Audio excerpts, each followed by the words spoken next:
we'll call the meeting to order, and everybody please rise to salute the flag.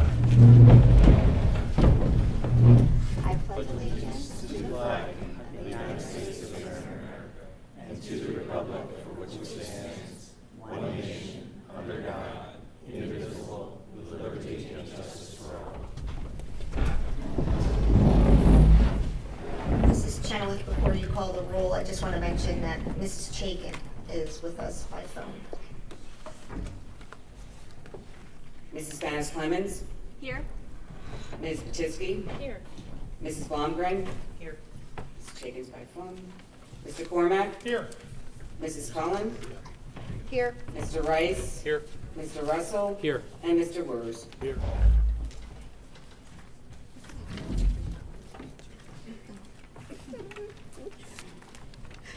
All right. Okay. So that brings us to public comment, and this is the first public comment, so it's on agenda items only.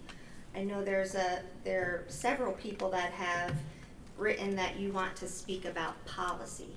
So if you have a copy of the agenda, and you can check to make sure that the policy that you want to speak about, if it's not on the agenda tonight, you may speak about it, but that would be in the second comment period. So if you could please just check that before you come on up. And according to policy 903, public comment, which is limited to 3 minutes, should be directed to the presiding officer rather than individual board members, district employees, or members of the public. For confidentiality and privacy rights, specific comments regarding particular individuals must be communicated privately to the school board and superintendent via email at psdschoolboard@penridge.org. And so our first person signed up is Kim Badillion. I'm gonna go second. Second period. Okay, thank you. All right.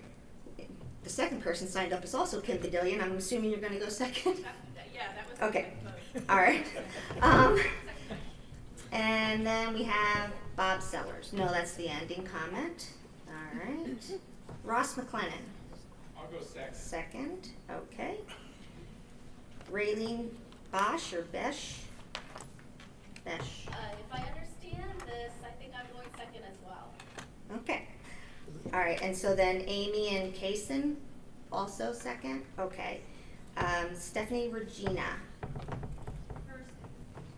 First. Would you like to, you're up then, if you want to come down. You're the big winner.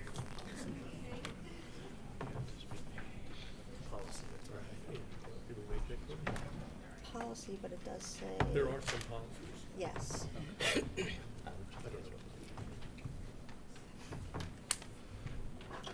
Ms. Regina, as Ms. Collin just said, the policy you have to speak about has to be on the agenda, otherwise you're speaking separately because everyone else is speaking second.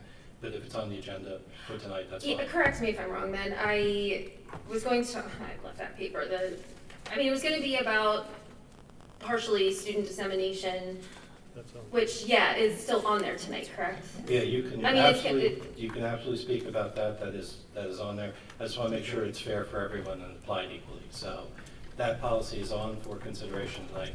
Feel free to talk about it. Okay. All right, so Stephanie Regina, East Rockville Township. So basically, it's also, I'm kind of piggybacking on some things that were talked about last week. Obviously, the list of sections being modified in the dissemination section of the policy. As we discussed last week, it's complicated. It was sort of suggested that maybe some of us didn't read it closely enough. When you do read it, I think part of the problem is a lot of things get struck out and then reworded, and it's essentially the same thing, but then certain words get kind of suddenly changed, like suddenly there's more mention of the word advocacy, or the word defamation comes up. And I think a part of the problem here, because there was a brouhaha apparently, and not everyone understood why, when those changes are made and they're vague, and then at the same time there are board members who are saying things at committee meetings that seem to be what would be their interpretation of these changes, that's when we start getting concerned. And to address some of the things that came up also last week, obviously a big part of what we're concerned about is support for LGBTQ students, them being able to express themselves, teachers being able to express support, and the bullying and other conflicts that they endure. Bullying was a big part of what was talked about, and I feel like certain members of the board felt that they indicated that bullying is part of life, which it is. Sure, I was bullied as a kid. I was bullied because I had frizzy hair and liked 60s music and did some odd things that didn't go with the group. That fizzled out as I got older, but the thing is, I wasn't bullied for being white. I wasn't bullied for being straight. I wasn't bullied for being Christian. So there comes a point where there's a difference between, bullying that's kids, being immature, and that of course needs to be addressed, and bullying that can be addressed before it even happens. Oh, is that the? No. Oh. That kind of threw me off a little bit, but point being that that's also where some of the brouhaha comes in, is that there seems to be two different outcomes we're looking for, because that's another thing that was mentioned, that when kids are bullied and it's addressed and then it's resolved, then that's a great outcome. I don't think there's any bullying that has a great outcome once it's already happened. And often when it's addressed, it's really not addressed sufficiently, and it often continues to happen. And this is where, again, and I'm going to probably keep bringing it up, where diversity training would be beneficial in order to prevent such bullying from happening in the first place. And that all ties into this, these policy changes that, yes, we're not lawyers trained to understand the very nuanceable changes being made, but given the comments that the board makes, and they make it very clear where they stand on LGBTQ community, and call it controversial when it's really just no different than what color your skin is. It's just how you're born. So when they're expressing that they would like to see those safeties taken away, it seems that when they're talking about that at the same meetings, they're talking about changing the wording of policy, that's going to be their interpretation of these changes. Ms. Regina, I'm sorry, your time has expired. The beeper just Okay, has- sorry, I couldn't tell. No, Thank you very much. Appreciate it very much.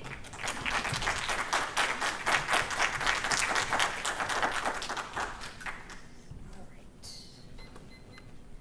The next person that is signed up is Jean Huffstetler, but for policy, provided it's one on the agenda, come on up.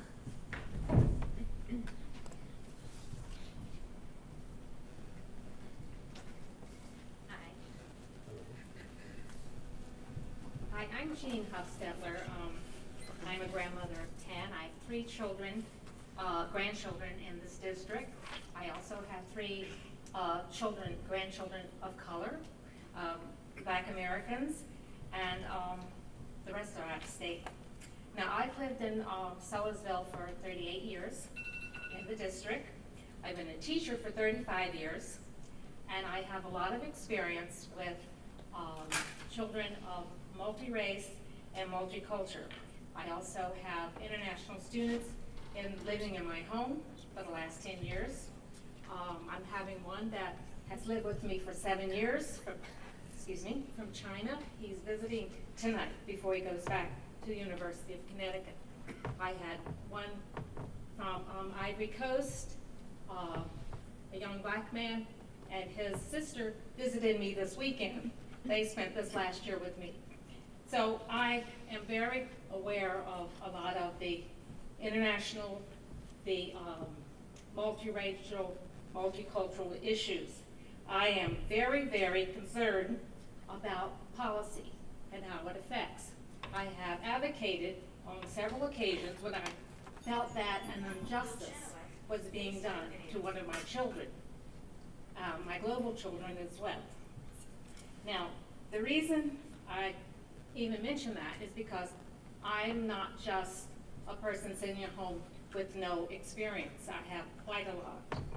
Now, I have read and reread this policy statement, and I've come to the conclusion that you should be commended, because I feel like it is a response to the community services requests and concerns over the past several years.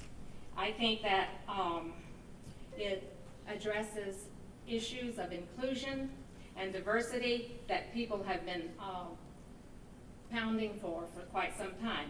I applaud your commitment, and I'm going to quote, to represent a balanced diversity of viewpoints and contributions of various religious, ethnic, gender, and cultural groups. I think that's awesome. The reference to curriculum and age-appropriate material is reassuring indeed, because knowing that you have our best interests and the students at heart. I truly believe that the community concerns which have been expressed over the past couple years, I believe that these issues are being covered in the wording of this policy. What groups are left out? You've got your ethnics, you've got your racial, gender, they're all there. I believe this is a comprehensive policy. Ma'am, I'm sorry, your time is up. Ma'am. I'm sorry? Your time is up, ma'am. Huh? Your time is up, ma'am. My time is up. Okay. Thank you. Good job, guys.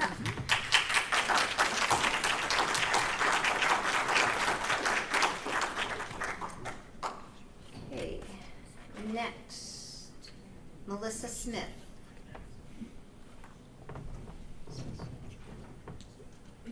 Just please state your name and municipality.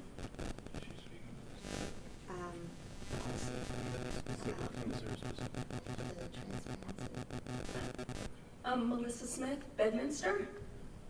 First, I want to say good evening, school board members. I want to commend you on your efforts to update the school district policies, especially those that add increased transparency for parents. Parents are so busy nowadays with work, sports, and family life, it is really helpful when school materials are made accessible to busy parents like myself. In addition, I commend your efforts to update the school district policies to make sure that sensitive issues are handled in an age-appropriate manner. Those age-appropriate considerations are taken into account when showing a movie in the classroom or during a bus ride when going on a field trip. So it only makes sense that those same considerations should be in place for anything brought into the classroom. Finally, thank you for putting the focus back on education and not the divisive social issues that seem to creep into schools and take up so much time. Time at school is much better spent getting our kids prepared to compete in the job market. Kids in America are falling behind the rest of the world, and I appreciate your efforts to address that by putting the focus back on education. Thank you.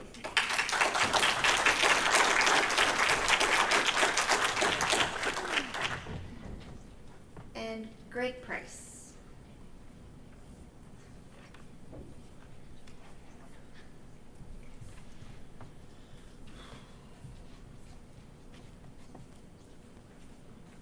Good evening, I'm Greg Price from Hilltown Township.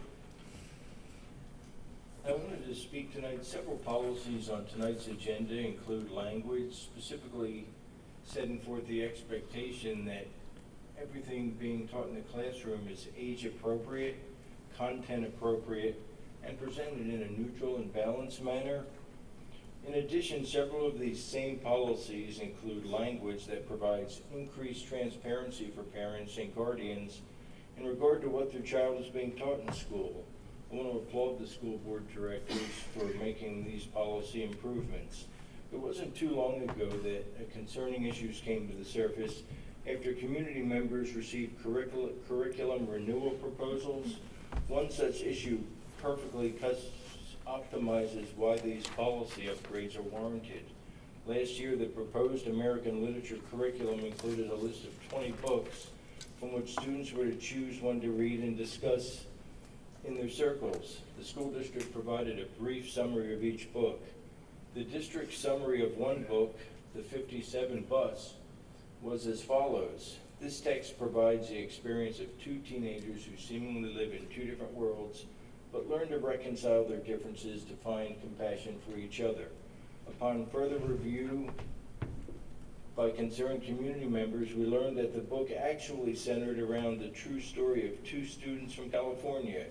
Sasha, a middle-class teen diagnosed with Asperger's syndrome, who identifies as neither male nor female, and who attends a private school. And Richard, a black teen living in a crime-riddled area, attending public school. During the bus ride, Richard uses a lighter to set Sasha on fire, resulting in extensive second and third degree burns, requiring more than 3 weeks in the hospital and multiple surgeries. Richard was arrested and charged, but obviously radically different. This story was radically different than the summary provided by the district. In order for a student and their parents to make an informed decision as to whether a book is age appropriate and content appropriate, they need the transparency of information. I encourage the school board to continue their policy upgrades that transparency in all areas of instruction within the classroom, and that instructional materials contain diverse and balanced viewpoints, and that the materials are age appropriate and content appropriate, especially when they deal with sensitive topics. Thank you.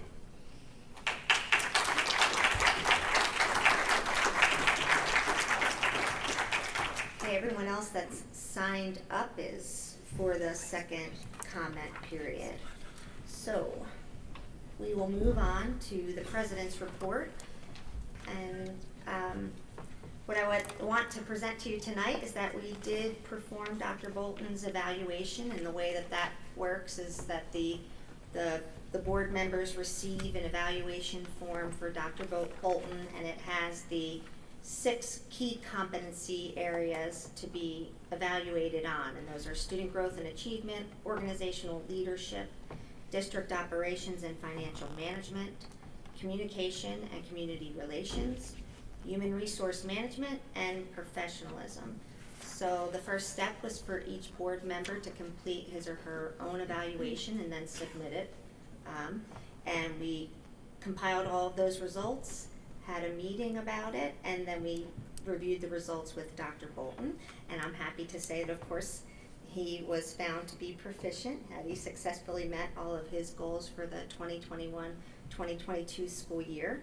And we do have a discussion about further goals, the goals for the next year is coming up as well. So we want to congratulate Dr. Bolton and also just thank you for everything that you've done for the school district. It is a monumental task, especially the management of the budget is a big deal, and I don't know if you pay attention to other school districts, but what happens here is not the norm.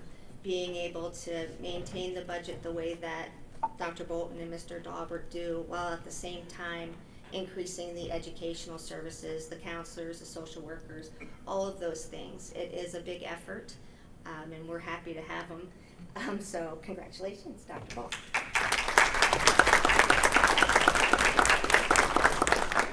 And I was going to comment on some of the policy discussions, but I think that I'll hold off because the one in particular isn't on the agenda for tonight, and I want to be respectful of everyone's time.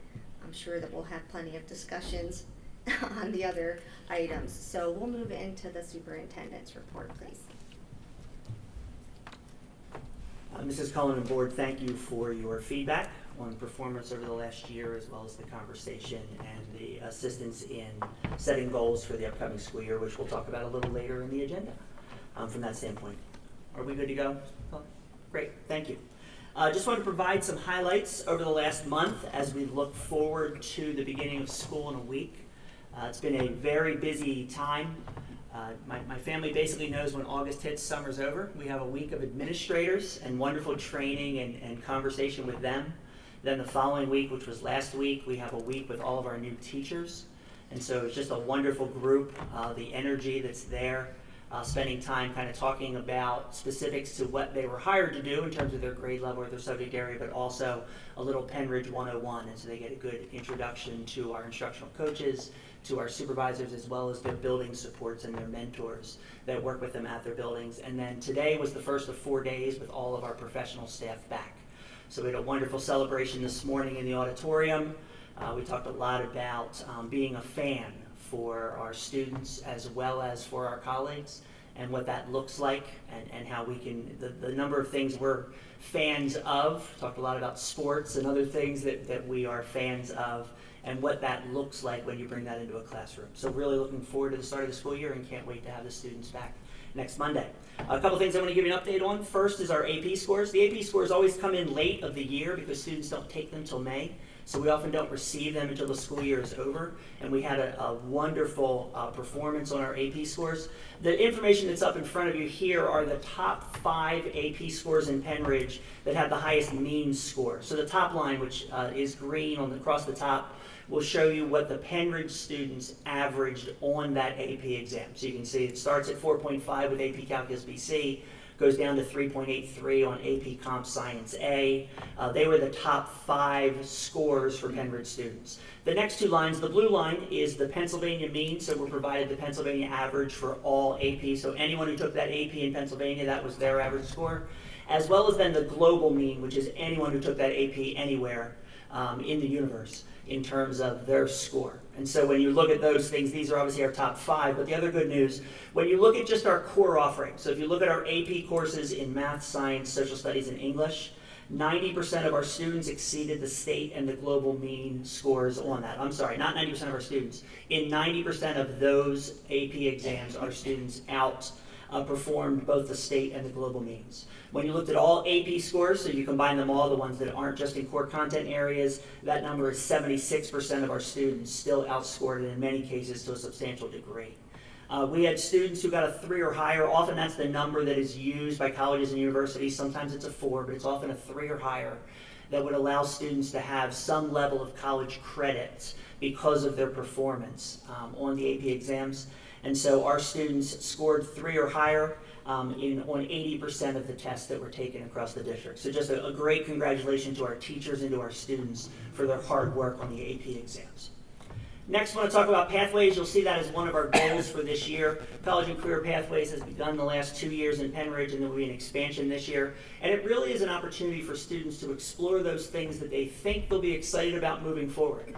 Whether that's something in college, or that's something in career, or that's the military, and giving them a taste of that in high school so they can get a sense for, is that really what I want, or to learn the truth about what being an accountant or being a lab technician really is, as opposed to what they think it is. And so this year, 2 goals. One really has to do with the expansion of pathways. So we're going to add 2 new pathways for our students, and that information will be shared with them and with the families. As well as there was an exciting communication that went out really recruiting community involvement to really take advantage and leverage the talent that's in this community to be able to either come into the classroom and speak to students about what is it like to be an accountant, if it's an accounting class. Or to pair students up individually as their counselors talking to someone and somebody wants to be a microbiologist. Do we have one who lives in Penridge who would spend 30 minutes on Zoom talking to that student, or allowing them to shadow or have those types of opportunities? And so if you have not received that communication and you know of someone, or you yourself would be interested in providing that kind of support for students and for our teachers, Chris Dyer, so cdyer@penridge.org, is running our pathway program, and he's already had thousands of communications from community members. So it's been a wonderful response, but we're looking forward to that exposure for our students and for our staff over the next year or so. Here's a list of our hiring. We've obviously had a very busy year. This is pretty common for us in terms of this list. We've hired 41 professional staff and 32 support staff. And because I typed this screen at 2 o'clock, it probably is 1 or 2 higher. Ms. McHale and her staff have been busy filling the positions as we are ready. We are excited to be able to say that we'll be fine for next week in terms of students having teachers. I know there has been some writing in the newspaper of some districts who have struggled and are thinking about creative ways of not having enough teachers, and what does that mean for the first day of school. Penridge is not in that situation. I also want to thank our business department, as well as our HR department, as well as our building administrators, for the tremendous job that they've done over the course of the entire summer to find these 73 personnel that will help our students and our staff. So thank you.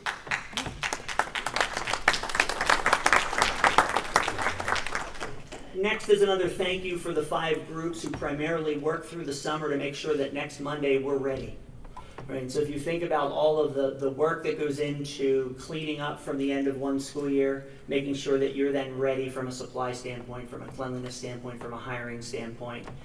So these pictures that represent those 5 groups, and I just wanted to publicly thank them because these are groups that we often don't think enough about when the first day of school is coming because we're thinking students and teachers. But I want to thank our technical department, our administrators, our operations department, our nutritional service department, and our transportation department for all of the hard work that they're doing to make sure that come next Monday, all of our students in our classrooms are ready. So thank you to them.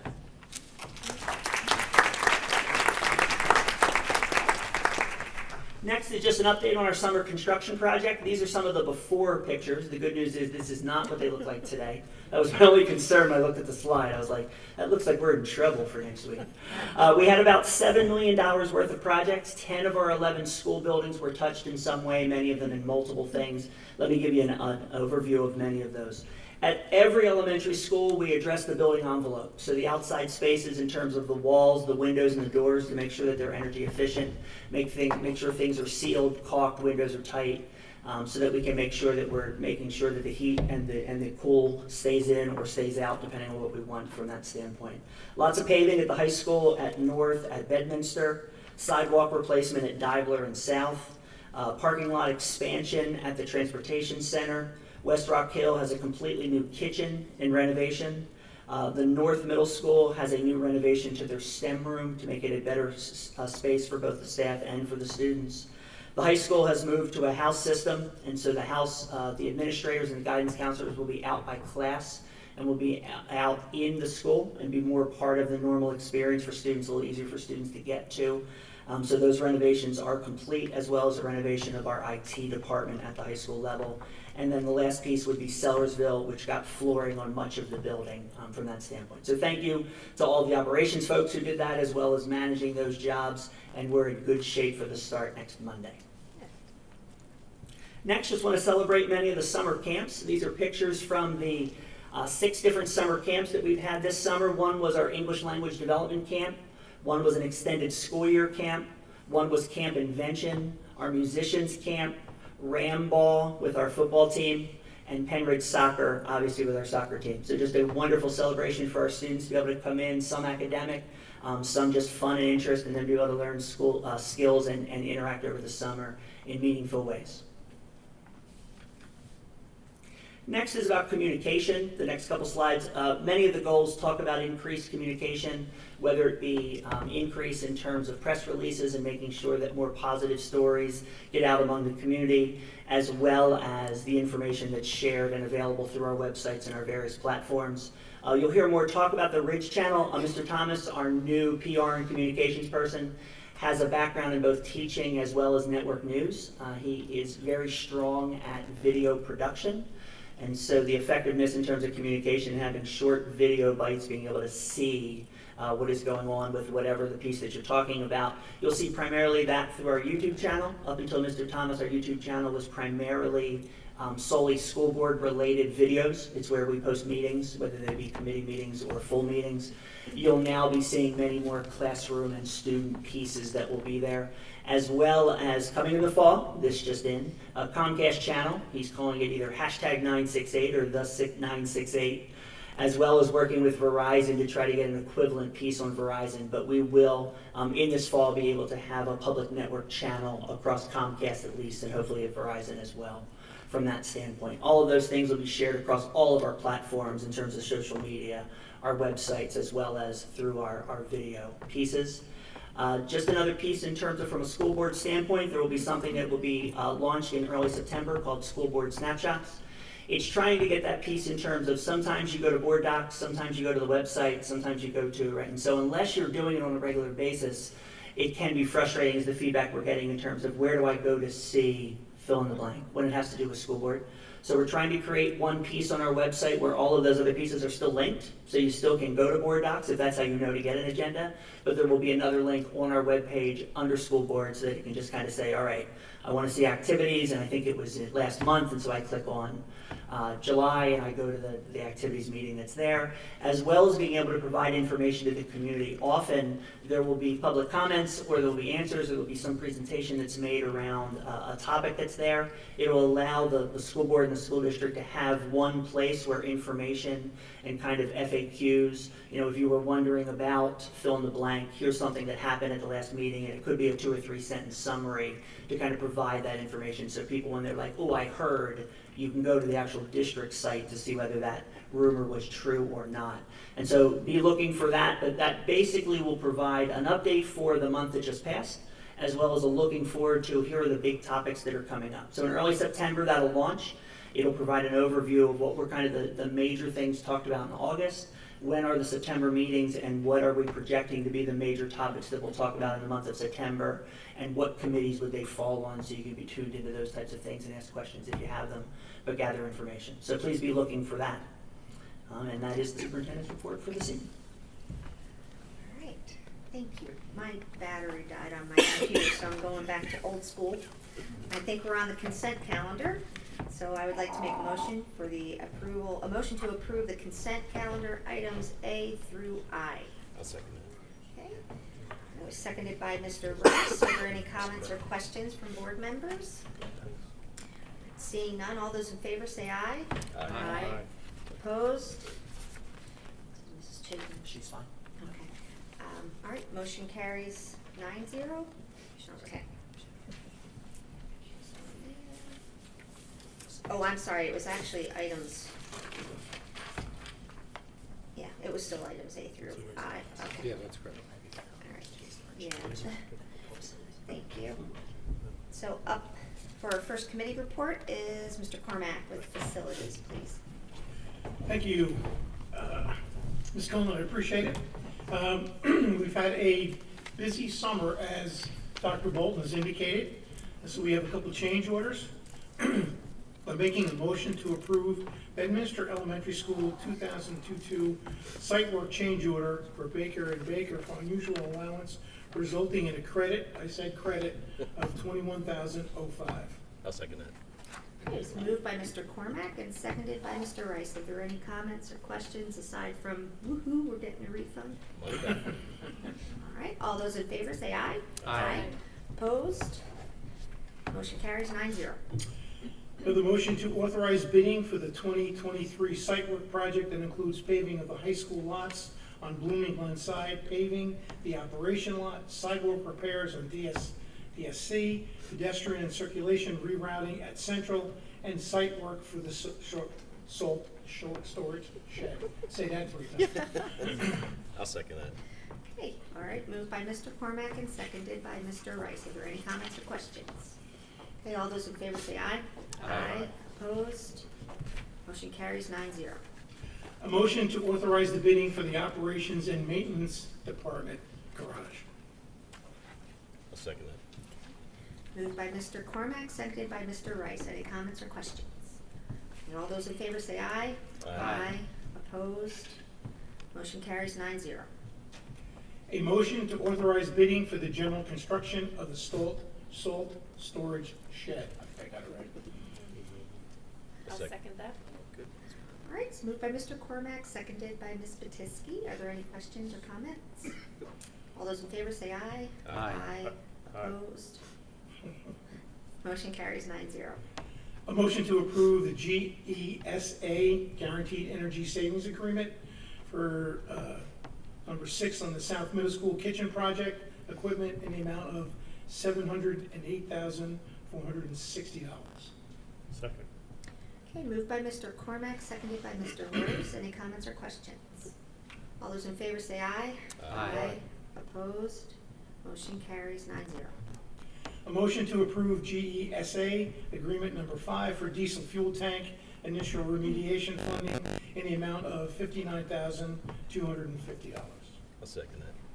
Okay, moved by Mr. Cormack, seconded by Mr. Rice. Is the what this is about is about the diesel tank that could be leaking, and so this is an emergency thing where we got to take care of it from an environmental standpoint. Did you want to add? Yeah, go ahead, Dr. Bolton. Yeah, I'd love to. This is a situation where everything that he just said has already been taken care of and it's not going to happen.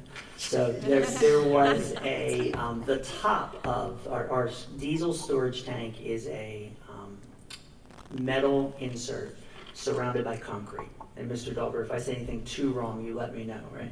Surrounded by concrete. There was one corner of the concrete that started to separate. And so there was no indication that anything had happened to the metal and that nothing had happened to the diesel, but because that was separating, they needed to remediate that to make sure that there wasn't a bigger problem. And so they have drained the tank. They have separated all the piping so there's nothing moving in or out of it, and the tank is completely drained. We are just waiting for the crane in the operation to remove it.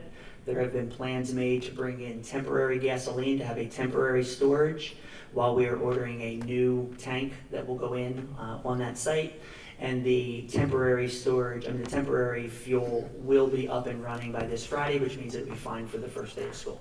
And what that really means is we won't have to off-site our diesel or our gas, which will save us money. Obviously, if you're storing it here, you can get better prices than if they have to go to the local, gas station to fill up. It would cost them a little more. And so the fact that it's ready for day one, it'll save us money. How much per day is it saving us? Because they took quick action on this, I think.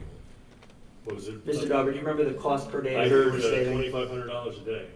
So if we go out and buy commercial stuff, they should be thanked for saving us a lot of money. All right. Okay? All right, so all those in favor of that diesel tank remediation signify by saying aye. Aye. Opposed? Motion carries 9-0.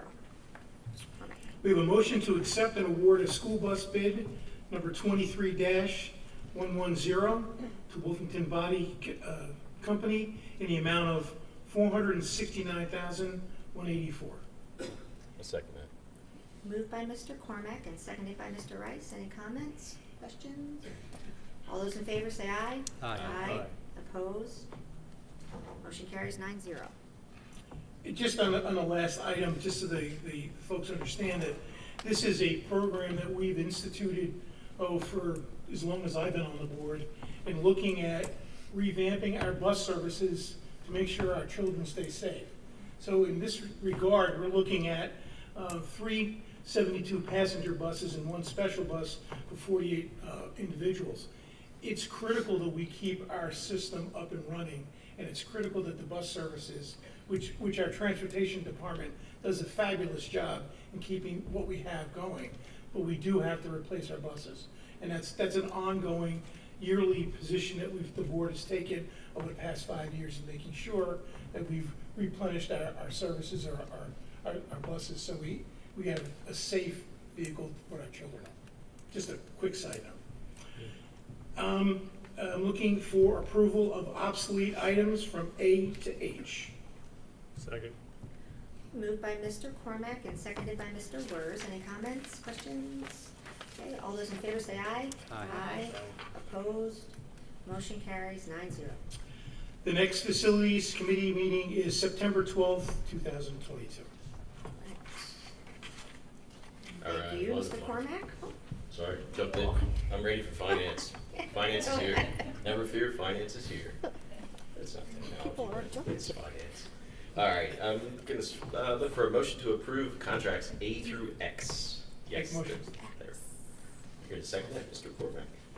Was that a second, Mr. Cormack? I'll second it. I thought he made the motion. I did make that. How much He did said you he all seconded it. drink? Bob. A Yeah, lot Bob of coffee? Okay, Just so wanted it was to- moved by Mr. Rice and seconded by Mr. Cormack. Are there any comments or questions? All those in favor say aye. Aye. Opposed? Motion carries 9-0. All right, next I'm going to look for a motion to approve Plumstead Christian Transportation Services for district students 2022 to 2023 in the amount of $12.48 per student per day of transportation. Second. Okay, it's moved by Mr. Rice and seconded by Mr. Wers. This is just an arrangement with Plumstead Christian School. It's going to save us some money, correct? I need to indicate on the record that I have to abstain from this vote because my firm does business with Plumstead Christian School, so I just want the record to reflect that. That's noted, and we'll get the paperwork to you. Thank you. Did you want to say? Right, and you're correct, Mrs. Cullen. So what this is doing is by us having them transport Plumstead Christian School students, it allows us to bring 2 of our drivers back and run 2 of our runs. So in the long run, it obviously saves us money to be able to cover 2 full runs in the district. All right, so I think we're ready for the vote. All those in favor say aye. Aye. Opposed, and 1 abstention, so motion carries 8-1. 801. All right, next I'm looking for a motion to approve student activity counts A and B below. I'll second that. Thank you. Moved by Mr. Rice and seconded by Ms. Patisky. Are there any comments or questions? All those in favor say aye. Aye. Opposed? Motion carries 9-0. All right, the next Finance Committee meeting is scheduled for September 12th, 2022. Don't be as excited as me. Okay, next committee report, personnel, Mr. Russell. The first item relates to the appointment of a K-12 supervisor, and so it's a motion to appoint Ms. Jenna Vitale as our K-12 supervisor of social studies English language department at a salary of $124,207, effective date to be determined. I'll second that. Okay, moved by Mr. Russell and seconded by Mr. Rice. Any comments or questions? All those- Yes, oh, I have. go ahead. So it will surprise no one, since I consistently vote against the supervisor positions, that I'm not going to support the position because I think that we have too many supervisors, and that is regardless of the person, so this doesn't reflect on the person being hired in any way.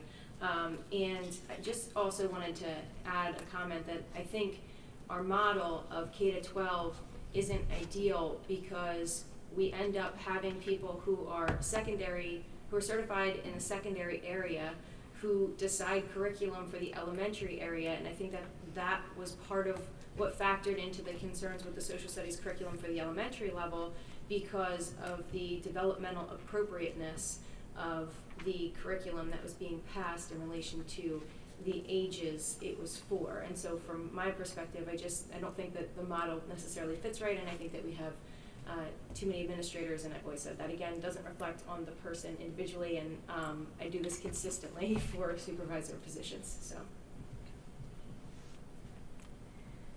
Okay, I do want to, but for the K through 12 supervisors, though, they are responsible for that alignment, right? I'm sorry, I do have one question though. It says social studies and English language development. I thought it was just social studies. It is not. We are, as we're reallocating and looking at job responsibilities, we are asking this supervisor to also help provide some leadership to our English language development. It's just another layer of support for our staff. Thank you. All right, so I think we're ready for the vote. All those in favor say aye. Aye. Or, I'm sorry, no, nay. Okay, opposed? 1 nay. All right, so motion carries 8-1. Can I take an opportunity to introduce Ms. Vitale to the group? We are thrilled to have Ms. Vitale in Pembridge. She's worked in Bristol Township for 23 years. She's worked in curriculum. She's worked as an instructional coach. She's also been a social studies, English, and gifted teacher. Her bachelor degree is from York College, and she has teaching certification in both English and social studies. Her master's was from the College of New Jersey, and she has done additional credit and work in curriculum instruction literacy at both Penn and Del Val. One of the things that struck us as we went through the interview process, didn't know Jenna prior to this, was that in every position she held, whether she was a classroom teacher or an instructional coach or was working with curriculum, she was given leadership roles. And when you're in a district for 23 years, that generally means that people appreciate the fact that you are going to do it the right way, and you're going to work hard, and you're a leader of people. Also, as we've interviewed her and talked to her references, she's especially strong in terms of instruction and professional learning. We are confident that she will work well with the other supervisors. They've already become a strong team, and they'll quickly become a strong support for our staff and building administrators. So Jenna, if you just stand so people who say you are, and welcome to Penn.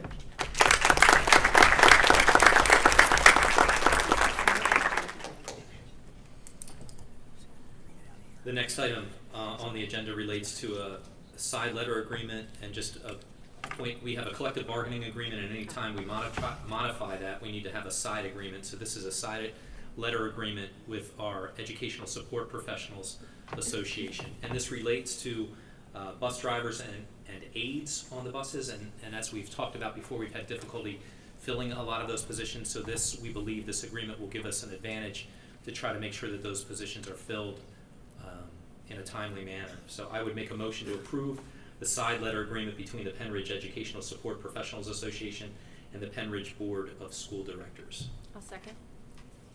So it's moved by Mr. Russell and seconded by Mrs. Banis Clemens. Are there any comments or questions? All those in favor say aye. Aye. Opposed? Motion carries 9-0. And the next Personnel Committee meeting is scheduled for Monday, October 3rd, 2022. Okay.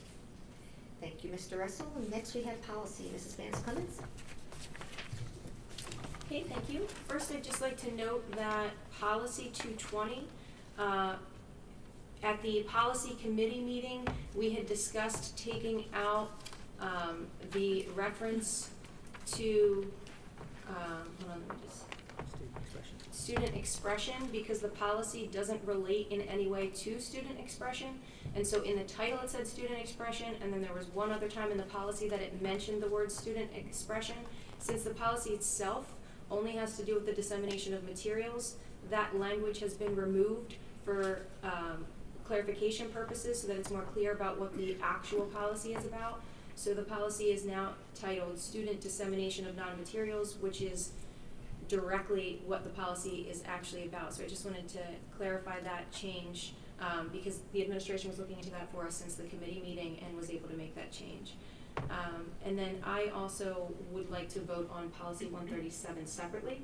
So I'm going to make a motion to approve items A through J with the exception of H. Actually, before we, Yeah. I wanted to separate out I and J.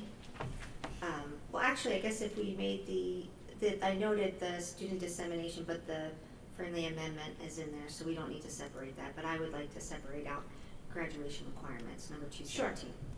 Okay, so I'll Wait, amend. can I add one more thing? On sure. on the student dissemination, there was a lot of controversy in the public, and we didn't handle it well.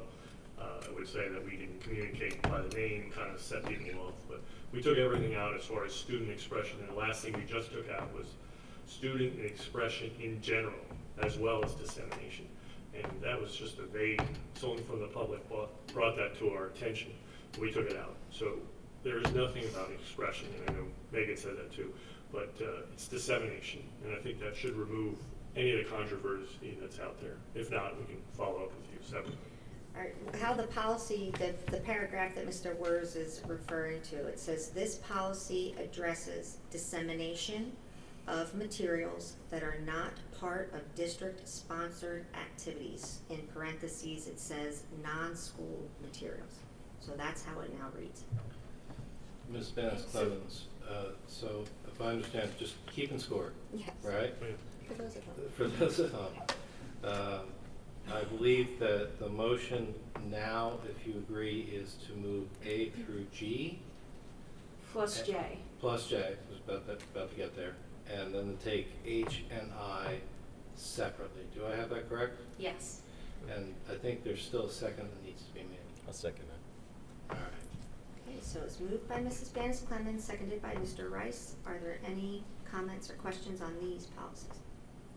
Okay, seeing none, all those in favor say aye. Aye. Opposed? Motion carries 9-0. Madam President, before we get to H and I would remind, because this can get confusing fairly quickly. All of these policies that we've mentioned at this point are for first reading only, which means that they will come back, I believe, to the policy committee, if I'm correct, and to the board for final action. So this vote is the first vote of two, so that the public understands that. Thank you. Thank you. So I will make a motion to approve item I, graduation requirements.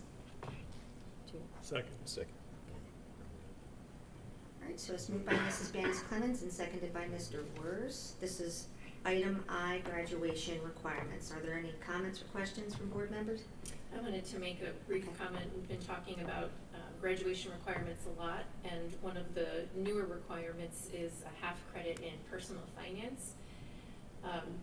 Mr. Russell just had a timely article that he shared with the board, and it was talking about how 19 states so far are requiring a financial literacy course for their graduation requirements. Pennsylvania is not one of them.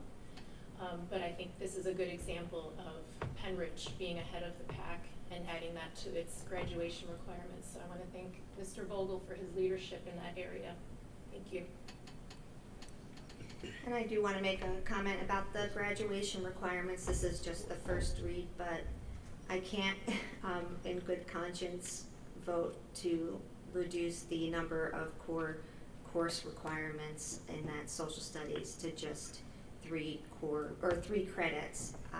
So I wouldn't be in support of this tonight. All right. Any other comments or questions? So can we clarify, is that included in this? So in the first, in the graduation requirements, page 2 of 5, it's at the bottom of page 2. It says the following minimum courses in grades 9 through 12. Oh, out the home education policy, I'm so sorry. I'm not on the, it does. So our policy 217 does not have substantial changes to the policy language. All it did was clarify that students must have 24 credits, because it used to say 24 or 25, which didn't make any sense. But there's a chart attached to it. It's at the bottom of the policy. And the consensus of the board at the last committee meeting was to reduce the number of required social studies courses from 4 to 3, and to increase the number of electives from 7.5 to 8.5. So the total remains at 24, which is what our graduates are currently required to have. But it would lessen social studies by 1 and increase electives by 1 to stay at that total of 24. And a reminder that if passed, this is for the incoming 9th graders. It only impacts the incoming 9th graders. The 3 other classes that have already been at the high school will continue off of the rules that were set for them in 9th grade. And again, this is a first read. It's not an official approval, but it does post it for potential approval in September. Okay, thank you. Sorry, I was reading the wrong thing. So I believe we had the motion in a second already. So, and are there any other comments? Otherwise, we're going to move on. So, Well, I just wanted to add in that I'm still in support of the 4. I know we had a consensus on it, but I think 4 is social studies we shouldn't be cutting back on. Yeah, and if we're voting for this, are we voting for the language that's in that section, or are we voting for the attachment, or how is that being The distinguished? attachment is in The attachment is part of the policy, Okay. so Yeah. it's a requirement of the policy because it's referenced therein. all right, is everybody clear? Yep. All right, all those in favor say aye. Aye. All right.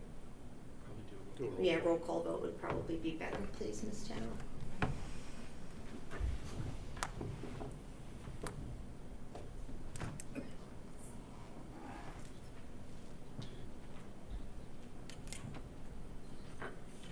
Ready? Mrs. Bass Clemens, Aye. Aye. Sorry. Ms. Patisky, Nay. Mrs. Blomgren, Aye. Mrs. Chaikin, Aye. Mr. Cormack, Aye. Mrs. Cullen, Nay.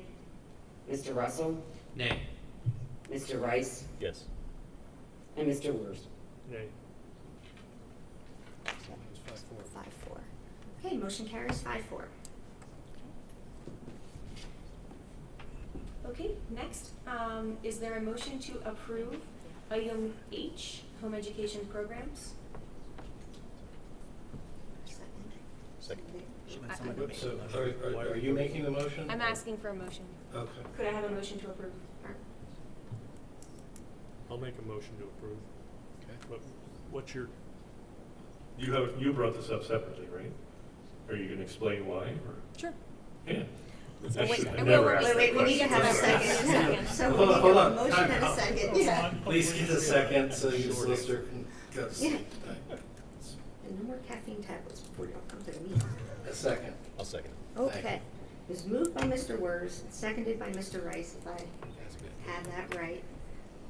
Now, are there any comments or questions from board members?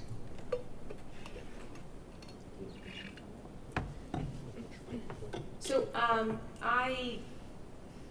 I'm not supporting this change because of the law that is going into place next year, which gives homeschool kids, guarantees homeschool kids access to 25% of their schooling, or they can take up to 25% of their day here at the school, as well as have access to the technical school. And this particular change, even if, I don't see a purpose in changing it to remove language that gives access to kids with special needs to services for 1 year when they will legally be required to be offered those services a year from now. I think that we're going against inclusion by doing that. I recognize that the administration was denying it even though it said may in the policy. Regardless, it gave the option in there to provide those services to kids with special needs, and I think that we're going backwards by not doing that. Parents of homeschool kids also pay taxes, and so I think it makes more sense to update it right away and put it into effect rather than revisiting this again next year. Mr. Rice had also sent an email to our solicitor, Mr. Miller, and he did send, although at the last minute, so we can bring this up as another option at the policy committee meeting, but it was sent to him last minute too, but it's a policy that actually includes what that policy should look like based on what the law says for next year. And so it would be, it would match what the law says and what we're going to be obligated to do next year anyway. Madam President. Yes, sir. Ms. Bass-Clemens is correct. I did get an email from Mr. Rice asking to look at a model of this policy if it included the language for the law that goes into effect next year. Because I was doing 78 miles an hour at the time, I couldn't return the email. I thought it was imprudent to do so. I was able to get the version that I had been working on in the lab and send it to the board members. But to be fair to everyone, Dr. Bolton hasn't had a chance to read it, and the board members haven't had a chance to digest it. And merely what it does is put in place that which goes into effect in the 23-24 school year. So I do apologize for that, but at the time I thought it was better to get home safely. So can I ask a question then? I'm sorry. If we don't enact this policy, we're going to continue with how we're doing it now, right? Essentially the same. And then if we know a month later definitively what would happen, how would that impact the school year or next year if we wait? Our expectation is that the law that has been passed will have no impact on this year. And as we've had conversation at the policy committee, the language that is being considered, which was written prior to the law being enacted, is our procedures right now. And so we're trying to codify what we are doing right now so that that's clear. That will be in place for the entire school year. We obviously cannot enact a law that has not been given jurisdiction yet. Now, we could choose to do things above the law, but this represents what our current procedures are. And as we've said at the policy committee, what we've always looked to do is to look to PSBA and our solicitor for advice around what does that legal language look like. PSBA has not interacted with this yet, so we've not received anything from them. Our plan, as we've stated, is to wait for PSBA to give us that language. We know we'll have to have it before next year because the law does go into effect. We can then pair that with Mr. Miller's version to see what our recommendation is for the board. And the board will need to consider something new for next year, but that's true regardless of whether we do anything tonight or not.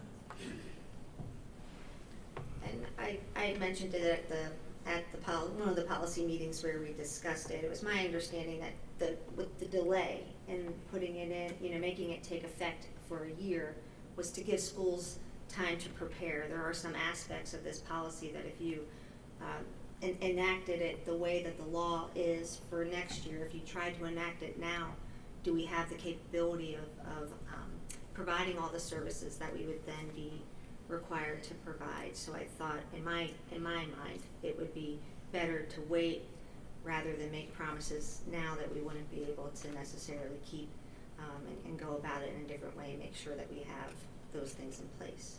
Are there any other comments or questions before we vote? Mrs. Bonner?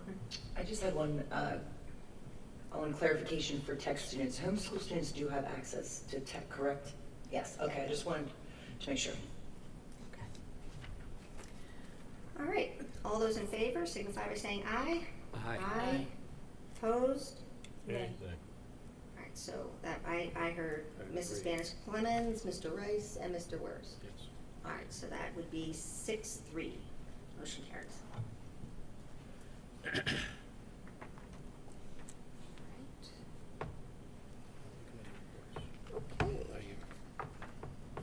Well, we have Mrs. Spanish Clemens. Oh, sorry. Oh, wait, Sorry, I thought I was done. Wait, no, still. You can check out, but you can never leave. So, I'll make a motion to approve item A.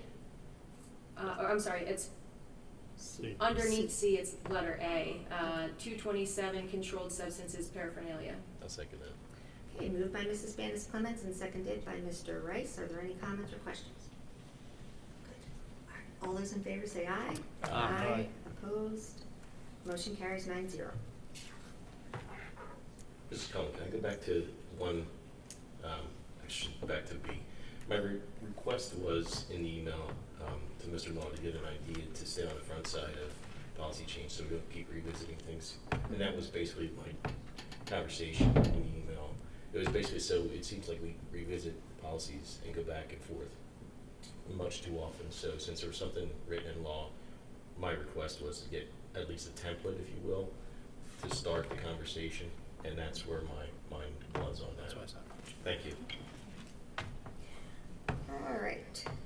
So then now we're on to IU, Mrs. Spanish Clemens.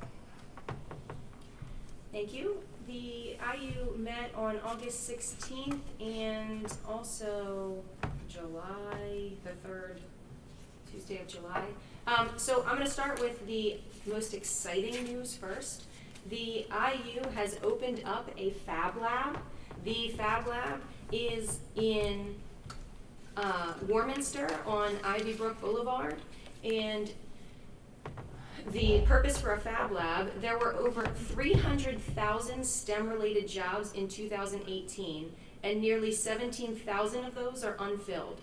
There will be 590,000 new and replacement jobs through 2026, with STEAM jobs growing at over 9%. Over the next 10 years, over 71% of all jobs will require computer science skills. In Bucks County, advanced manufacturing jobs are frequently cited as most in demand. And the other thing that I think is really exciting is they're going to start offering courses for adults. So if adults want to start learning certain STEM-related skills, they can actually go there and sign up for a course that's going to be coming out, and they can learn. And what they're going to do is they're going to try to pair up adults then with a job in Bucks County that's looking for people with that exact skill set. So for people who are looking for training to be able to get a better job, they can go there, they can look at what opportunities are available, they can get that training, and then that will also help some of our businesses in Bucks County who are looking for people with that skill set to be able to fill those positions, which I think is such a great way of doing things.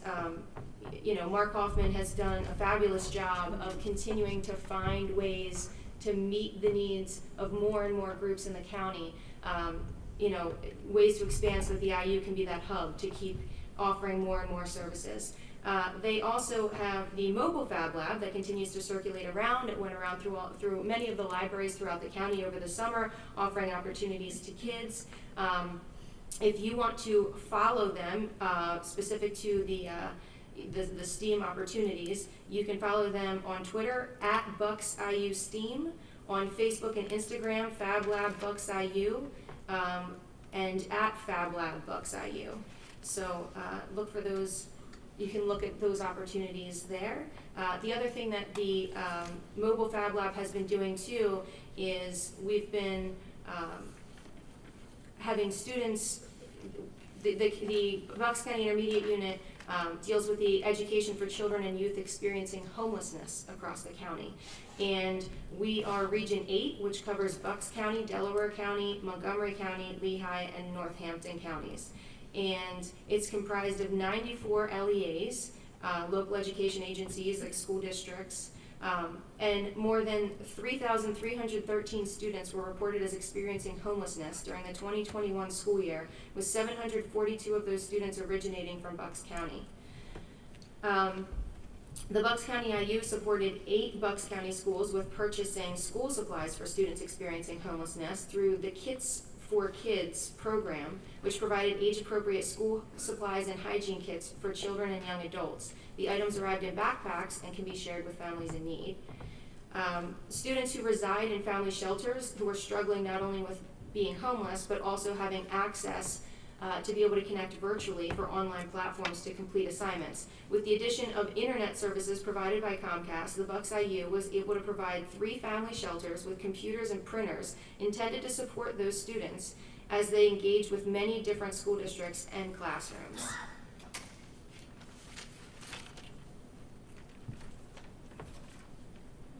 They also provided opportunities both virtual and in person, and had the mobile Fab Lab that was coming around to these shelters. They had pre-recorded videos which allowed them to learn at their own pace virtually. Also, the IU in June hosted Liz Murray, one of the most inspirational speakers, who is famously known for her amazing accomplishment of moving from a state of homelessness to being accepted to Harvard. Nearly 100 participants registered for this virtual event.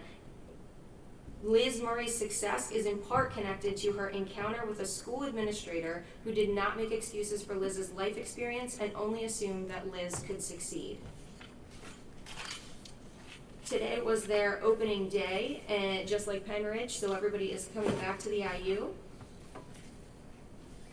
Some of the summer school options that they had over the summer, they have ESY there, they had early childhood programs that also meet over the summer, and some of the fun things that they were doing this summer, they had kids raising caterpillars into butterflies, including craft projects surrounding the metamorphosis process and the release of the butterflies.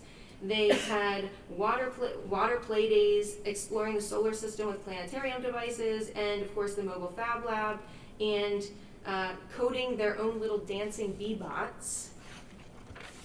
In the ESY, it supported 5 Bucks IU was supported at 5 Bucks IU facilities, as well as some of the other locations within our school districts. There were 1,000 students this year, and the staff was 382. They actually said it's like running their own school, and so it actually takes them the school year to prepare for the summer. So it's kind of the reverse of what we're doing here. And last but not least, I just wanted to share, they have a really great director. They have a really great directory when you're dealing with kids with homelessness. And this is something that is sent. They have printed versions, but they've sent it all around the county, and they facilitated it out. And it's a really great resource that has basically every contact you could ever want to be able to help kids and families and put them in contact with the right resources that they need to be able to help them. So also a great resource. And the next IU board meeting is scheduled for Tuesday, September 20th.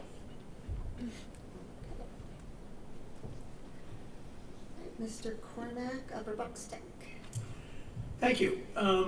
Real quick, Dr. Michael Herrera has been named the new executive director for the Upper Bucks Technical School, and we wish him well, and he's doing so far a great job.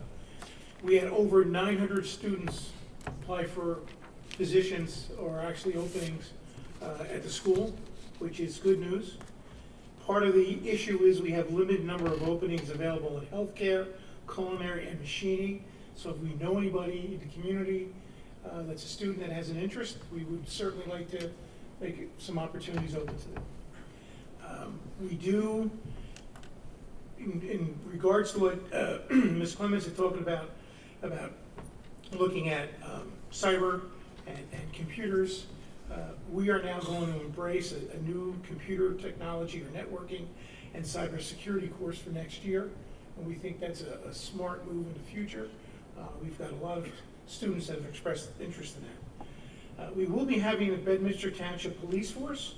We'll be visiting our lovely establishment, Faux Tech School, on different occasions, and there is a spot for him to put himself down and do some paperwork, but we will have an officer at the tech school, which is a good thing. We are partnering with Yamaha Sports. Students and faculty will have access to Yamaha motor university training. In addition, they'll be able to access service and part information with manuals and bulletins. Just another example of reaching out to the community and working with business and industry. We've also received a $400,000 smart pre-application grant with the Bucks County Workforce Development Board. We're looking at estimated at 300 students with the other 2 VOTEC schools that will be involved with construction trade pre-apprenticeships to be designed and registered as an apprenticeship over a 2-year program. They'll look at pre-apprenticeships programs for electrical and plumbing, and additional look at carpentry, welding, and HVAC. So we are really moving forward with the tech school and providing opportunities for our students to better themselves. As they say, a current job is a little bit easier on the bank account versus having a 4-year education. So we're seeing our students do very well in the marketplace. And last but certainly not least, I have to mention this to the group, Mr. Bolt, Dr. Bolton, is our superintendent of record for the VOTEC school this next 2 years, and we look forward with working with him and having his guidance and helping us move the school in the right direction. Dr. Bolt, thank you.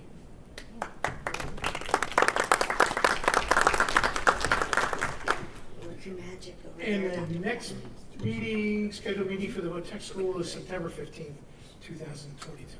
All right, great. So that brings us to old business. Does anyone have any old business items to discuss? No. All right. So then, new business.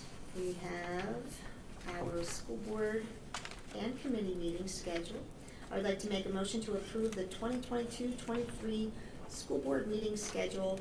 It's listed there in your, on the agenda, and, any special board meetings that are scheduled as needed. I'll second that. Moved by myself and seconded by Mr. Rice. Are there any comments or questions? Okay, all those in favor say aye. Aye. Aye. Opposed? Motion carries 9-0. Then our next item of new business is with regard to the district goals. So I would like to make a motion to approve the district goals for the 2022-23 school year. Requires a second. Okay, good. All right, moved by myself and seconded by Mr. Wers. Are there any comments or questions? Or Dr. Bolton, did you want to have anything to say? Yep, I wanted to make Mrs. a comment. Batisky. 2 items. One is on the new updated student behavior and discipline code policies around cell phone usage and dress code at the high school. Those will be coming out or shared soon with students. I just wanted to explain that what the board is looking to do is support teachers in creating the best environment for our high school students for learning.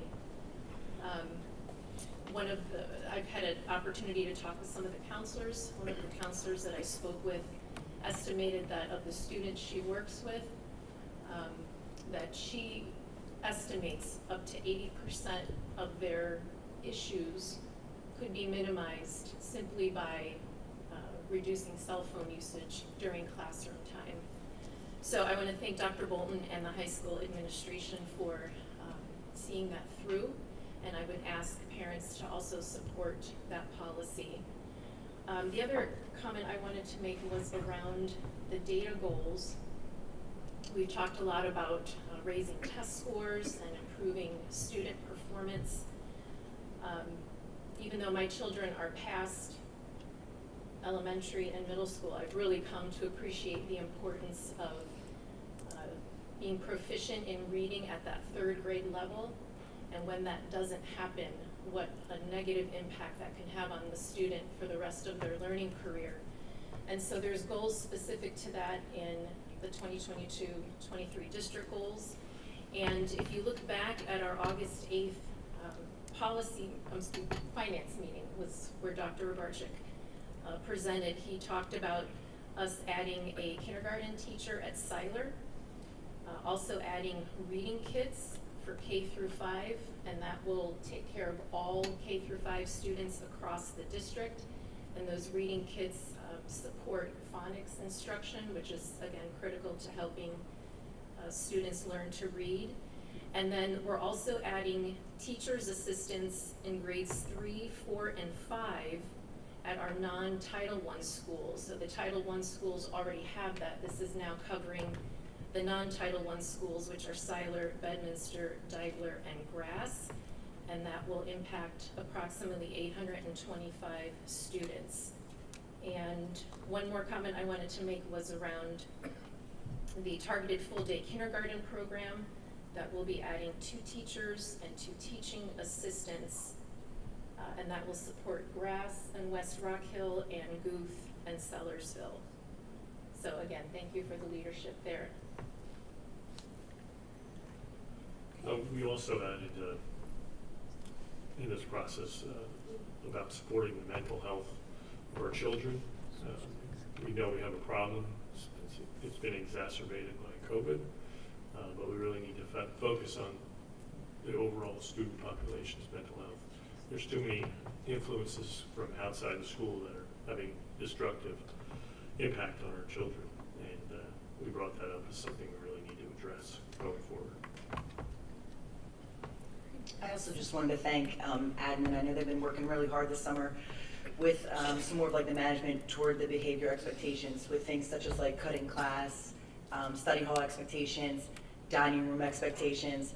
So when they do become public, I just encourage everyone to take a look at them, so then if there is something that comes up, you wouldn't be surprised if your child misbehaved, which happens, but just so that it's just nice that there's clear expectations so that everyone's all on board.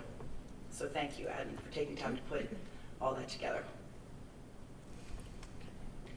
So, just adding one thing and, just throwing this out there. We had a conversation, some of the JOC members from the 3 different sending districts about the discrepancy in the times, and I don't know if there was a big kind of change over in Quakertown with start times, which kind of threw another wrench into the mix. But one of the things that we were talking about is that it would be helpful if all 3 sending districts put in the goals for the 3 superintendents to work out the start and end times at the tech school so that there's consistency. Because what happens is the kids from one school district will come in, and then 10 minutes later another one will come in, and then 10 minutes later another one will come in. And when that happens, it's just so disruptive if you think about trying to teach in that kind of a setting. And so we had talked about, and I know it's late in the process, but we had talked about how it would be effective if all 3 of us put that in all 3 superintendent goals, so that it would make everybody come to the table for the 23-24 year to get on the same page and get those start and end times matched up. So just throwing that out there to see if there's interest in doing that. And I think David mentioned wanting to add a tech piece too, but I'll let you kind of share your thoughts on that. Oh, I think Dr. Bolton's going to be fully well aware of everything that's going on in tech school when he's going to be there, so I believe he'll have our back with what we're doing over at the tech school. So I think you're in a good position to know all the details. Looking forward to it. 2 years. We're all in a good position with Dr. Bolton being there. All right, so I think I'll just call the question. Oh. I just want to add my excitement. I'm sure not everyone has read the attachment as you go through it, and I would encourage you to make sure that you do so. Some of the goals have been mentioned as you go through and take a look at them, but I do want to highlight our work on instructional best practices. There are at each level, elementary and secondary, specific instructional best practices to work with our staff, as well as our ongoing curriculum work. Our data-specific goals at each level were already mentioned, as well as our mental health and behavioral supports. There are district goals around safety, as well as the formation of a pupil services advisory group for special education and gifted families and staff and students, as well as many of the communication pieces that we talked about tonight, as well as our efforts, as was with the MOU tonight in terms of the side letter agreement, to make sure that we're recruiting and retaining quality staff. That is an ongoing battle for all school districts, as the pool of candidates has shrunk, to make sure that we not only recruit the best candidates, but also then work to make sure that we retain the ones that we have. So I'd encourage everyone to make sure you look through the goals, and if you have any questions, please reach out. Okay. All those in favor of approving the district goals say aye. Aye. Opposed? Motion carries 9-0. And now our next item under new business is for the PSBA, that's the Pennsylvania School Boards Association Leadership Conference that takes place at the end of October. It's different from the voting delegate meeting where they approve the bylaws. So this motion is to approve Joan Cullen, Christine Batisky, Robert Cormack, and David Rice as attendees at the PSBA Leadership Conference from October 30th, 2022 to November 1st, 2022. Second. Okay, it's moved by myself and seconded by Mr. Wers. Are there any comments or questions from board members? All those in favor say aye. Aye. Opposed? Motion carries 9-0. Okay, the screen looked like it was on there. Okay. All right. Oh. And there is one other item for new business. Some of you might be aware that there was a proposal made, a request made by a group in the community for the school district to consider regionalizing our school district election, or school board elections. Right now, we're an at-large district, which most of the school districts in Pennsylvania are at-large school districts. That means that wherever you live in Penridge, you always get to vote for all the members of the school boards that are, or school board seats that are up that time, and we do it in odd years. So one year you'll be able to elect 4 people, and the next time the school board election comes around, you can actually elect a majority of the board, 5 people, to the school board. So the group that proposed the regionalization has chosen to file it in the court, but we believe it's in the best interest for voters in Penridge to maintain the same level of participation in school board elections and their voice that they've enthusiastically embraced, especially over the last few election cycles. We believe both sides deserve to be heard by the judge, and so we've instructed our solicitor, Mr. Miller, to provide a response to the request that we received. But it's our hope that the issue will be resolved without a protracted dispute and undue expenditure of taxpayer dollars. So I just wanted to make everyone aware of that we did receive that request. And that's the last item of new business. It brings us back to public comment. So, going back to my list, Kim Badillion. Oh, yeah.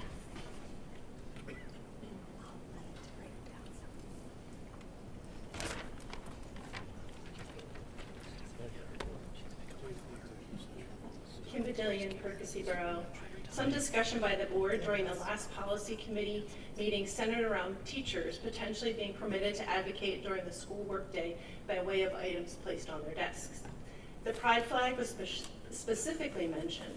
The pride flag does not solely represent the gay community, rather it also represents gender theory and transgender ideology, including radical concepts such as gender being completely separate from your biological sex, and that boys can be girls, girls can be boys, they can be both at the same time or neither.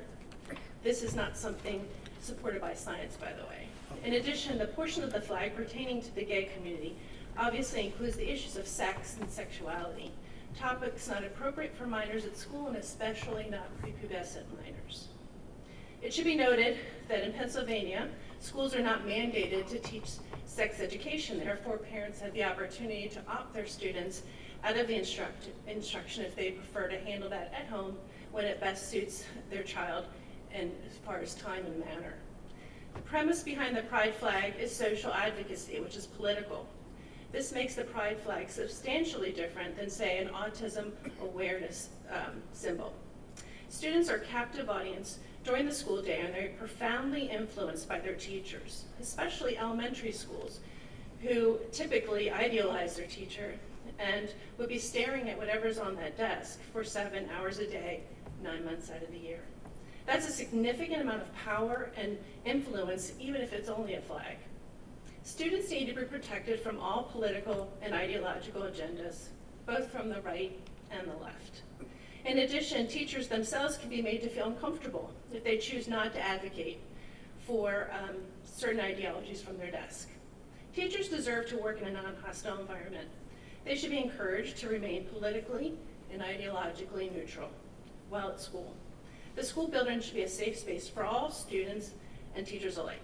Finally, on a separate topic, It's my understanding that somebody presented a right to know at the Bucks IU in regard to documents concerning Marlene Prey. I further understand that a school board director objected to releasing that information. I respectfully request that the IU release those documents, and I would like to know the school board's position on that issue. Thanks.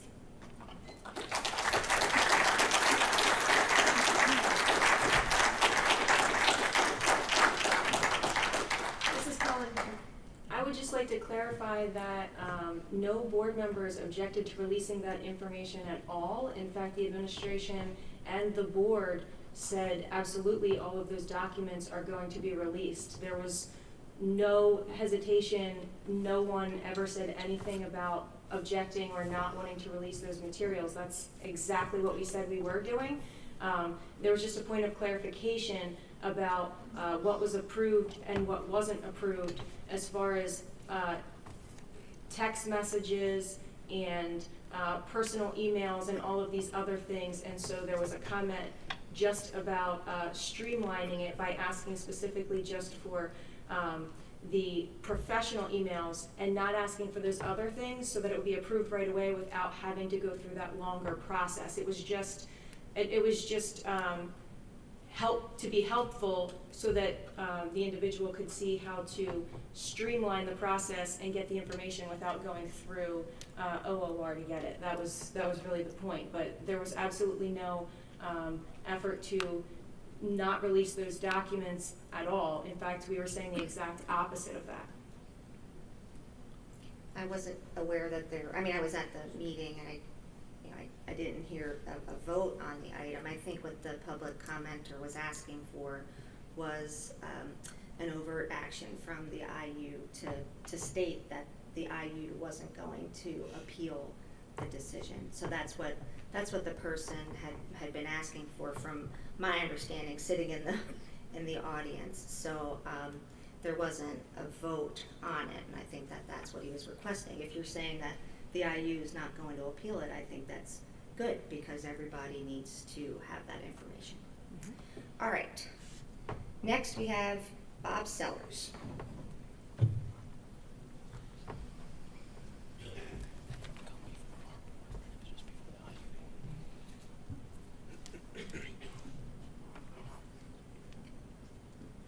I would like to thank the school board for supporting the parents that believe that values should be taught in the home and academics should be taught in the school. I want to thank the school board administrators and the teachers for focusing and teaching our Penridge students trades and academics, not only raising our Penridge scores, standings, but more importantly, providing the Penridge graduates the skills and education to succeed in their lives. I'd like to address a comment that told the board that only parents with students should be allowed to provide input and opinion towards curriculum. As a resident of Penridge without children in the school, I would like to remind everyone and this board that over 70% of Penridge residents do not have children in the Penridge School District, but pay the overwhelming amount of the school taxes. And as it relates to school taxes, I would like to thank the Penridge School Board and the district for the hard work not to raise our Penridge school taxes. Unlike other school districts, Palisades and Council Rock, both who raised their school taxes. I'd like to address the comment that was made that the school board was wasting his time and you need to do a better job. I would like you to know, although some meetings do go long, I appreciate all of you for engaging in transparency involving the community. It's clear each of you take your position as school board director seriously and are well prepared for the meetings. It's obvious all of you invest countless hours outside these meetings to prepare, not to mention the sacrifice you and your families make for our Penridge School District. If the school board is wasting one's time, my response is, unlike the school board that's required to attend, then just stay home. Again, thanks for your hard work, and you continue to be in our prayers. Thank you.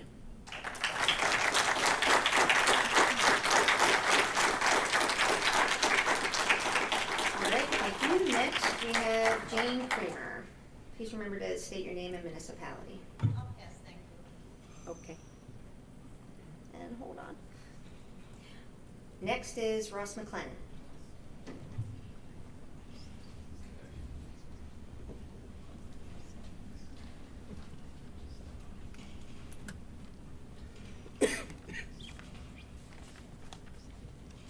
It's on. Ross McLennan, Hilltown.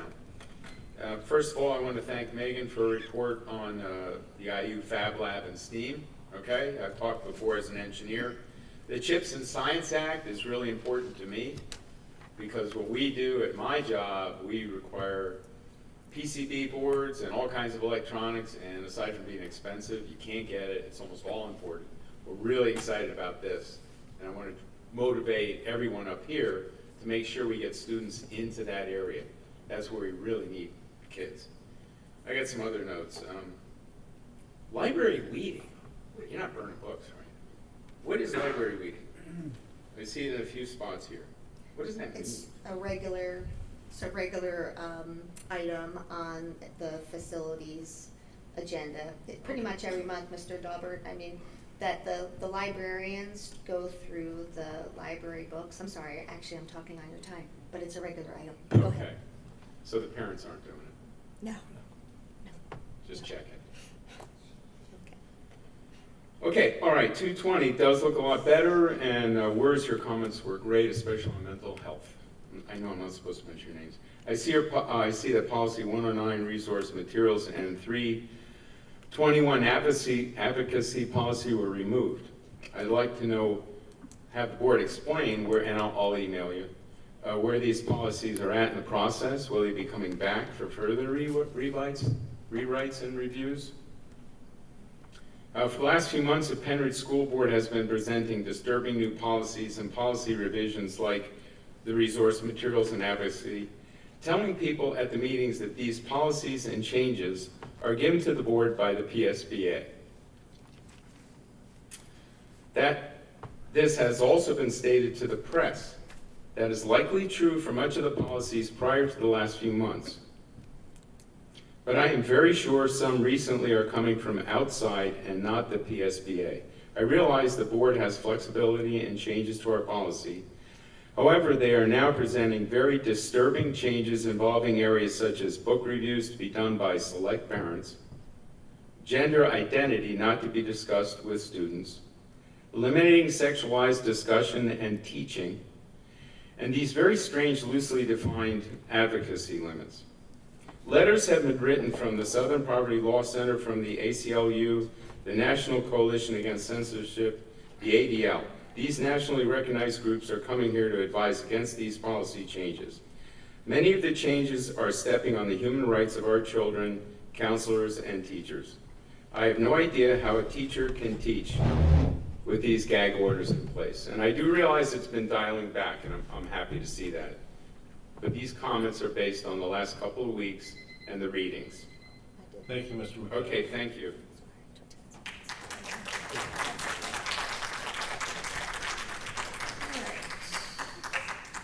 Raylene, we're back to Raylene Besh. Am I saying that correctly? Yes.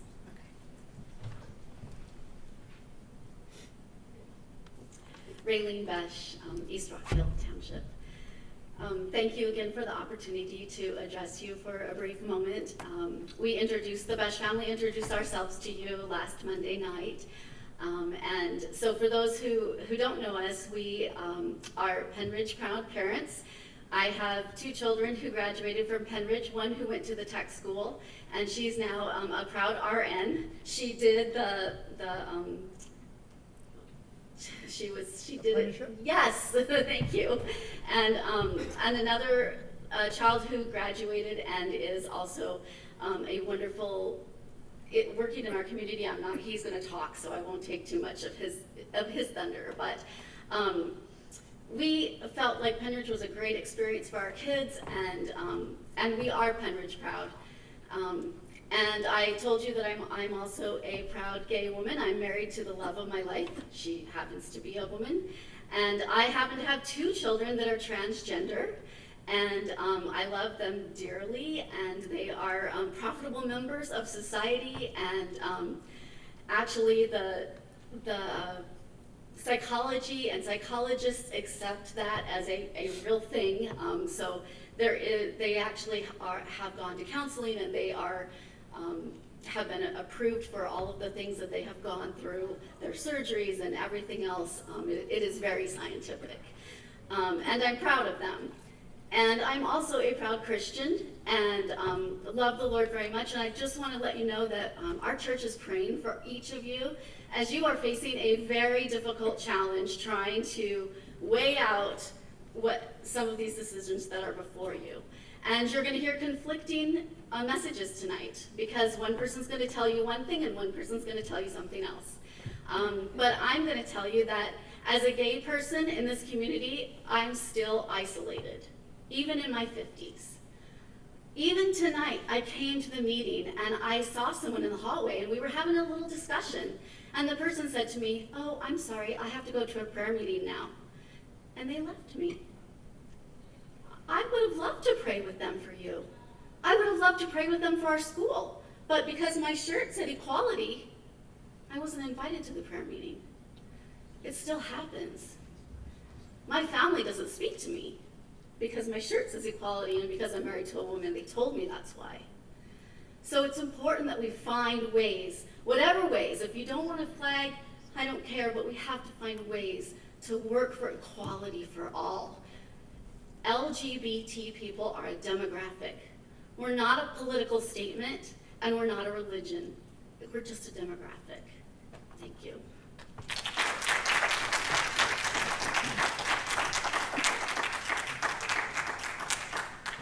Amy Besh.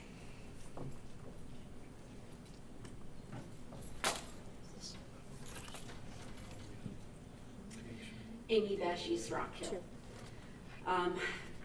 As I stand here today, I do want to thank Penn Ridge for what you're doing for our students. I think it's wonderful, the things that you're offering them. The personal finance is really near and dear to my heart. I think a lot of kids graduate and don't know how to handle their own finances. I'm in the finance world, in the corporate world, and I think it's really important. And I really applaud you for that. Applaud you for the IU, for all those things. And I want to applaud you for being advocates for the LGBTQ community. As Raylene was saying, there's got to be a compromise there somehow. You don't like the sticker, I don't know what to say. I mean, God made the rainbow, and the rainbow's for everybody, but we kind of like the rainbow. It helps. We don't have what the mainstream society has. We don't have those opportunities.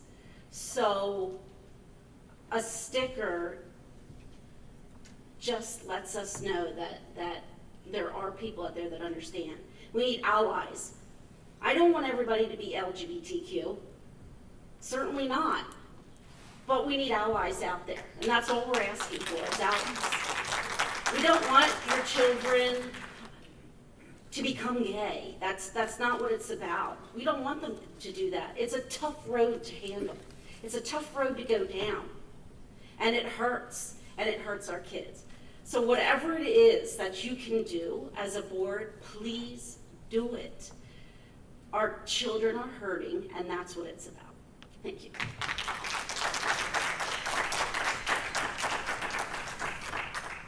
Okay, Kaysen.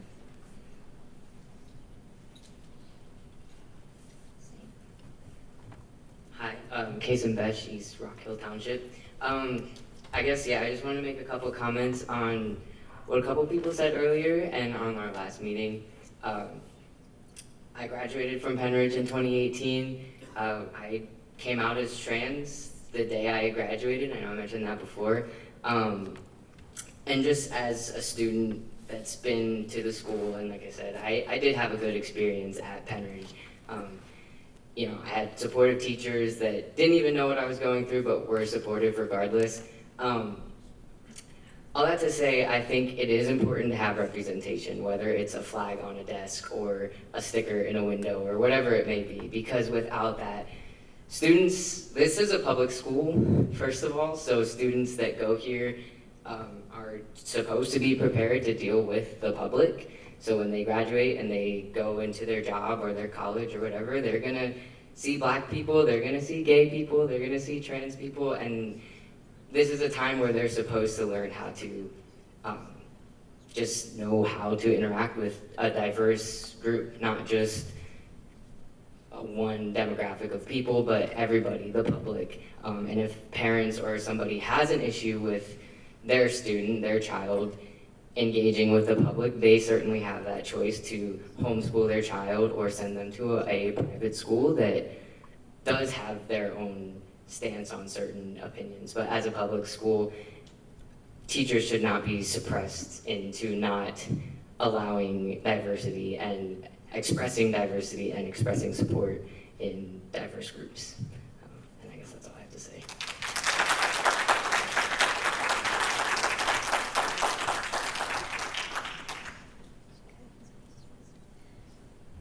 Thank you. Josh Hogan.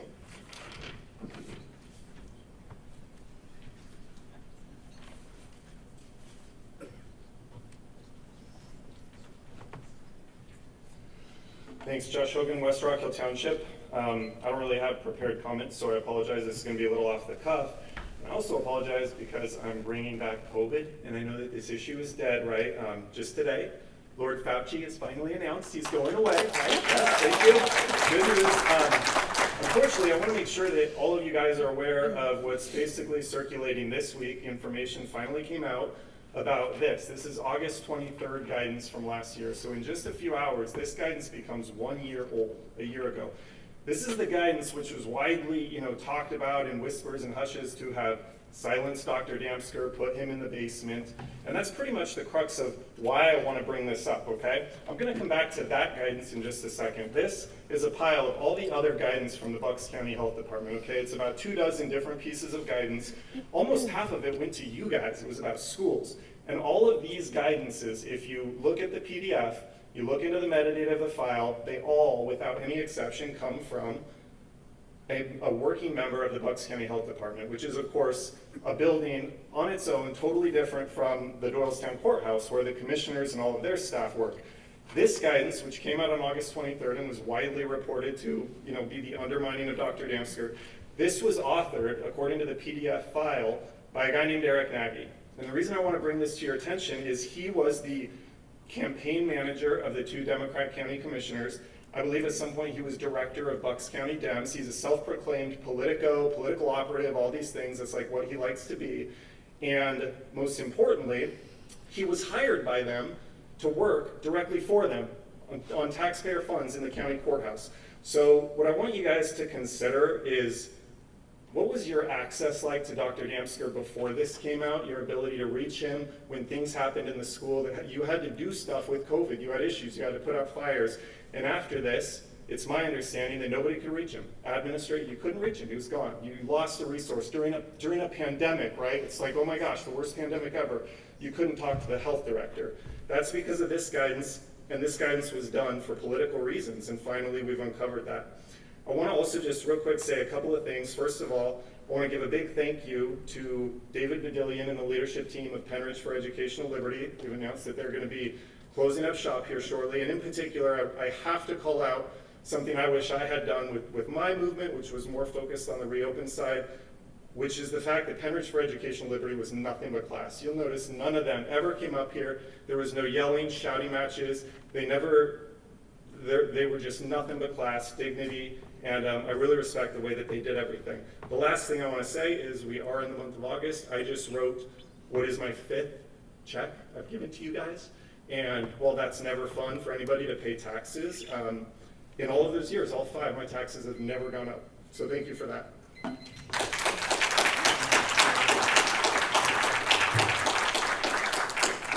I just want for the record to state that Dr. Damsker has never once ignored a text or a phone call when we've called the Bucks County Department of Health for guidance.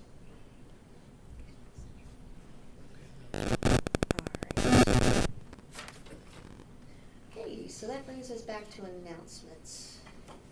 And, did you want to? No, So we had an executive session on July 18th, 2022 to discuss a legal matter, August 8th to discuss a security matter, and we also had one prior to tonight's meeting to discuss a legal matter. The next school board meeting is scheduled for Tuesday, September 27th, 2022, and with that, I will entertain a motion to adjourn. I'll second that. All right. All those in favor?